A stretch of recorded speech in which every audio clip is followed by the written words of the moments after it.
বাবু, আজ আর কি আয়োজনে থাকছে, ভক্ত অনুসারীরা কি বলছেন?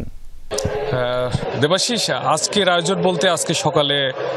বাল্যসেবার মধ্যে দিয়ে সাধুসঙ্গের যে মূল অনুষ্ঠান সেটি শুরু হয়েছে এবং দুপুর নাগাদ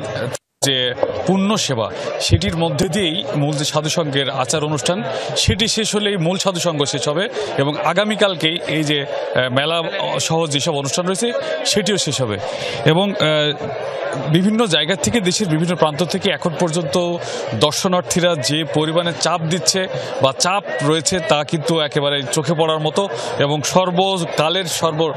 রেকর্ড ছাড়িয়েছে মানে সাধারণ দর্শনার্থীদের সমাগমে। সাধু ভক্তবৃন্দরা যেখানে রয়েছে আসলে সেই জায়গাগুলোতে এখন আমি যেখানে মাজারটিতে রয়েছি এই মাজারটির ভেতরটা কিছুটা ফাঁকা, অর্থাৎ দাঁড়ানোর মতো অবস্থা রয়েছে এবং আশেপাশে যেসব জায়গাতে সাধু ভক্ত অনুসারী যারা রয়েছে তারা কিন্তু তাদের কাছে যাওয়াটাও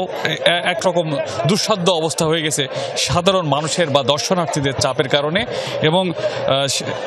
ফকির লালন শাহের যে মর্মার্থ, অর্থাৎ মানবের জন্য যে মানুষের জন্য যেসব বাণী দিয়ে গেছেন, তার যে গান দিয়ে গেছেন, আসলে তার বাণীগুলো যতটা প্রচারিত হয়েছে, যেভাবে প্রচার হয়েছে, সাধারণ মানুষ যেভাবে ধারণ করেছে, তারপরে কিন্তু এই সব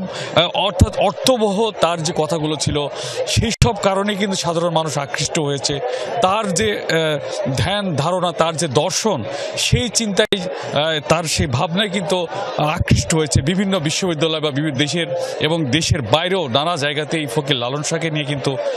রিসার্চ হয় এবং তার যে গান বা বাণী সম্পর্কে সেগুলো নিয়ে আলোচনা হয়। এবং আসলে ফকির লালন শাহ কী বলতে চেয়েছেন সেটি কিন্তু তার যে ভক্ত অনুসারী রয়েছেন পরম্পরায়, গুরু পরম্পরায় তাদের মধ্যে দিয়ে ছড়িয়ে গেছেন এবং সেটি কিন্তু এখনও ধরে রেখেছেন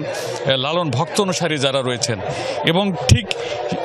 সেটার জন্য আসলে বিশেষ কিছু রয়েছে যে কারণে তিনি সমস্ত জাত পাত ধর্ম বর্ণ নির্বিশেষে এবং সকল ধর্মের সকল বিষয়ে এবং মানুষকে চেনা এবং জানা আত্মিক যে বিষয়গুলো রয়েছে, মানুষের দেহতত্ত্বের যে বিষয়গুলো রয়েছে, ভাবসঙ্গীতের মধ্যে দিয়ে তিনি সেই সব বিষয়গুলোকে কিন্তু তুলে দিয়ে গেছেন। এবং সেসব মর্মবাণী জাত গেল বলে একই আজব কারখানা, সত্য কাজে কেউ নারাজি সবই দেখি তারা নানা, এমন অনেক অসংখ্য মর্মবাণী কিন্তু ফকির লালন শাহ দিয়ে গেছেন। দেবাশিস, ধন্যবাদ বাবু যুক্ত হবার জন্য।